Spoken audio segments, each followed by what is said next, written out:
Halo pendengar dimanapun Anda berada, sebuah program mini drama sekitar perbincangan tentang doa akan hadir bagi Anda. Satu bahasan yang menarik dan menantang untuk menjadi perenungan dari sebuah diskusi ringan kaum pria. Tidak usah menunggu terlalu lama, mari kita menyimak bersama bahasan yang menarik ini.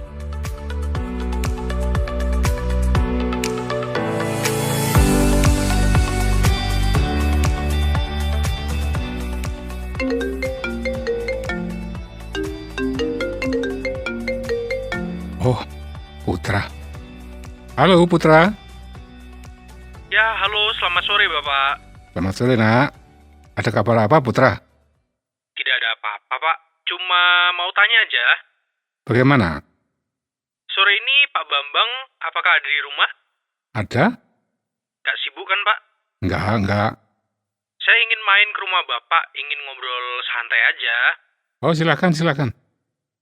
Baik, terima kasih Pak. Setengah jam lagi saya ke situ ya Pak. Baiklah, kutunggu. Putra. Ya Pak? Apakah yang mau diobrolkan nanti rahasia? Oh enggak, kenapa ya Pak? Mungkin loh ya, Dik Joko ingin ngobrol bareng. Oh iya Pak, nggak apa-apa. Baiklah, sampai ketemu nanti ya.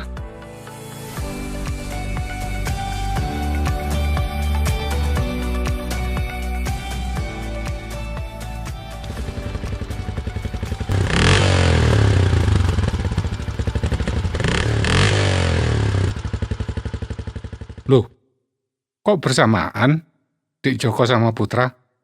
Ini sudah janjian atau bagaimana? Enggak, Mas. Ini hanya kebetulan aja, tujuannya sama kok. Tibanya juga bersamaan. Oh, bukan bersamaan mau ngeroyok aku. Kok kayak bermusuhan aja? Pak Joko kalau kita berdua sama-sama banyak bertanya ke Pak Bambang, ya sama aja kayak ngeroyok beliau. Iya. Bener. Makanya jangan bertanya, jangan banyak meminta. Siap. Jangan seperti orang berdoa pada umumnya, terlalu banyak meminta. Kita ngobrol aja, berdiskusi, berbicara bergantian, begitu. Seperti doa. Mas Bambang, aku ingin ngobrol tentang doa sebagai lanjutan dari obrolan kita beberapa waktu yang lalu itu. Oke. Obrolan yang lalu emangnya tentang apa ya Pak Joko? Ya, tentang bagaimana mengambil pilihan yang sulit. Tentang dilema? Betul. Untuk itu, kita harus berdoa memohon hikmat dan petunjuk Tuhan. Tapi tentang doa itu kita belum ngobrol sih. Oh, berarti kali ini kita mau ngobrol tentang doa. Ya, boleh juga. Ini menarik, meskipun ini kegiatan yang sudah biasa kita lakukan. Aku yakin sih, bersama Mas Bambang pasti kita akan menemukan sesuatu yang baru dan menarik untuk pengembangan doa kita. Banyak orang memahami bahwa doa itu merupakan kewajiban. Betul itu. Makanya kalau orang tidak melakukannya, ya dia berdosa. Tapi repotnya, Mm-mm. banyak orang sekarang ini sibuk sekali bekerja sampai kelelahan, sehingga nggak mampu lagi dan nggak sempat berdoa. Ada juga yang memandang doa itu bukan kewajiban, melainkan merupakan kebutuhan. Orang-orang yang memandang begitu itu tidak akan perlu berdoa ketika merasa semua kebutuhannya sudah terpenuhi atau dapat diatasi. Oh ya. Kalau menurut Pak Bambang, doa itu apa? Bagiku, doa itu harusnya menjadi kerinduan. Kerinduan. Wah, menarik ini. Doa itu kan merupakan perjumpaan dengan Tuhan. Mm-mm. Yang pertama-tama pokoknya berjumpa dengan Tuhan. Apa yang disampaikan di dalam doa, itu hal berikutnya. Oh, oke. Tuhan yang kita jumpai itu, kita yakini sebagai penyayang dan pemurah, sebagai yang menyayangi kita dan suka memberi apa yang menjadi kebutuhan kita, umatnya.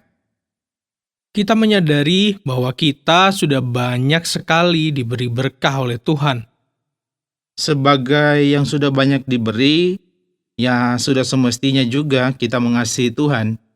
Berarti Tuhan dan kita ini saling mengasihi. Sebagai yang kita kasihi dan yang menyayangi kita, harusnya kita selalu rindu kan untuk berjumpa. Masuk.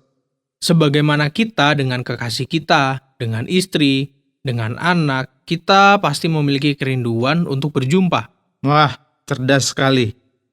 Tuhan itu juga selalu rindu untuk berjumpa dengan umatnya, dengan anak-anaknya. Kalau menyadari begitu, orang pasti rajin berdoa, Mas. Berdoa dengan senang hati, bukan terpaksa, bukan merupakan beban. Sebagai yang selalu disayangi dan sudah banyak diberi berkah, seperti Putra bilang tadi, lalu apa yang utama untuk disampaikan di dalam doa? Bersyukur, Pak. Berterima kasih atas kasih sayang dan berkahnya. Mantap sekali. Jadi bukan meminta sesuatu untuk diri kita ya? Bukan. Kalau kita meminta sesuatu untuk diri kita, mestinya kita meminta hikmat dan tuntunannya supaya kita mampu menyenangkan Tuhan dengan hidup bermanfaat bagi umatnya yang lain. Oh, bukan meminta sesuatu untuk kesenangan diri kita sendiri ya, Pak? Betul. Super sekali. Kalau meminta sesuatu, lebih banyaklah meminta sesuatu untuk orang lain. Itu wujud kita peduli sama orang lain, kasih kita kepada sesama. Ya, mulia sekali. Tapi realitanya, Mas, kita juga pasti punya banyak kebutuhan. Nah, bagaimana kita tidak meminta kepada Tuhan untuk diri kita sendiri? Kalau kita meyakini bahwa Tuhan itu Maha Tahu, Dia itu menyayangi kita dan Dia itu Maha Murah, Dia pasti akan memenuhi segala kebutuhan kita. Kita cukup meyakini saja, tidak perlu meminta. Meyakini saja. Oke, tapi kadang kita merasakan beban hidup yang sangat berat. Kemudian menderita sekali rasanya. Seperti tidak mau atau tidak mampu menanggungnya. Nah, yang seperti itu, barulah kita meminta kekuatan dan kelepasan dari kuasa Tuhan. Bahkan kalau perlu, dengan puasa. Terutama kalau yang menyebabkan kita menderita itu ada di atas kekuatan manusia. Maksudnya roh jahat atau setan begitu, Mas? Betul. Doa dan puasa, gimana itu, Pak? Puasa itu bukan sekedar tidak makan dan tidak minum, ataupun mengendalikan nafsu. Menurutku, yang utama dilakukan ketika berpuasa itu adalah kontak dengan Tuhan dengan jauh lebih intens dari biasanya, lebih dari saat berdoa. Kontak intens dengan Tuhan. Apalah artinya tidak makan dan tidak minum kalau kontaknya dengan Tuhan hanya seperti biasanya? Akan sangat sulit mengendalikan nafsu kalau kontaknya dengan Tuhan itu tidak intens. Oke. Lalu bagaimana, Mas, kontak yang intens dengan Tuhan itu? Kontak intens itu adalah ingat Tuhan terus-menerus dalam segala keadaan. Bahkan ketika kita sedang melakukan kegiatan, kita menyebut nama Tuhan. Kontak dengan Tuhan itu macam-macam caranya. Dengan membaca sabdanya, mengucapkan doa kepadanya dimanapun, menyanyi, memuji Tuhan, dan lain-lain. Sebab berdoa kepada Tuhan itu bisa kapan saja dan di mana saja. Betul. Namun demikian, ada waktu-waktu yang rutin untuk berdoa. Pagi, siang, dan malam hari. Ya, bisa juga di tempat ibadah, di rumah, di tempat kerja. Di kantor, di sawah atau di ladang, di laut atau di pasar, di perjalanan, ya dimanapun. Yang penting benar-benar kontak, bertemu dengan Tuhan. Sebab Tuhan juga ada di mana-mana. Bagus sekali, Nak. Doa itu tidak harus dengan berdiam diri kok. Tidak harus dengan kata-kata yang indah. Yang utama adalah merupakan ungkapan perasaan kita yang sesungguhnya. Diungkapkan dengan hormat dan rendah hati. Ya, doa yang sungguh-sungguh dan sukarela, apalagi karena kerinduan, pasti mendatangkan kedamaian, kebahagiaan, dan kesukacitaan. Karena habis berjumpa dengan yang menyayangi dan murah hati. Bahkan bisa membawa perubahan hidup menjadi lebih bermakna, menjadi berkat bagi sesama. Bisa mendatangkan mujizat kebebasan dari masalah besar yang kita alami. Tentu. Apalagi jika disertai dengan puasa itu tadi. Oke, jika disimpulkan, ada berapa ya syarat doa itu, Mas? Ya mari kita hitung bareng. 1. Kesadaran berjumpa dengan Tuhan.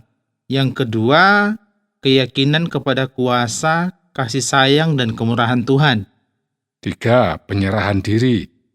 Menyerahkan dosa dan kesalahan kita kepada kuasa pengampunannya. 4. Bersyukur. Bersyukur atas segala sesuatu. Dan yang kelima, ketaatan kepada perintahnya.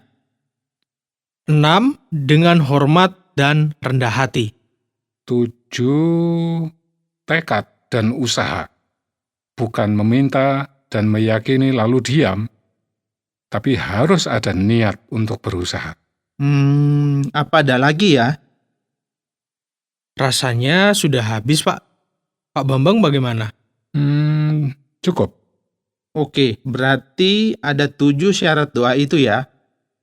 Doa itu harus disertai yang lebih besar lagi, Nah, apa itu, Mas? yaitu ibadah. Hmm, Doa itu merupakan bagian dari ibadah. oke. Tapi boleh ya kita break sebentar dulu? Oke.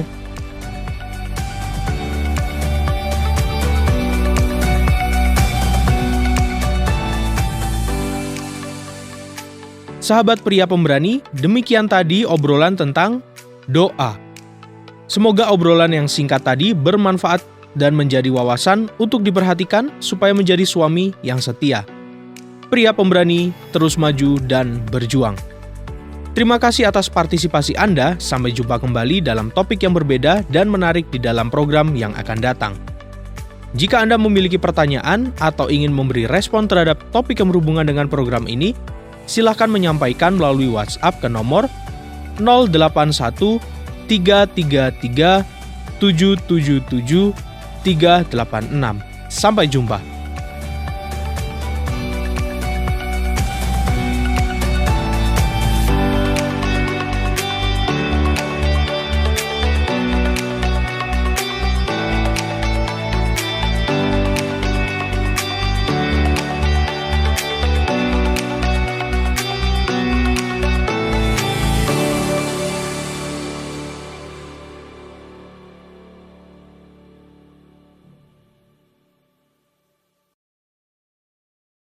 Terima kasih Anda sudah mengikuti program kami. Jika Anda diberkati, jangan lupa like, komen, dan share supaya Anda tidak ketinggalan setiap program terbaru kami. Jangan lupa juga untuk subscribe channelnya dan nyalakan loncengnya. Jika Anda ingin mendukung pelayanan kami, bisa melalui rekening kami berikut ini atau menghubungi kami di sini.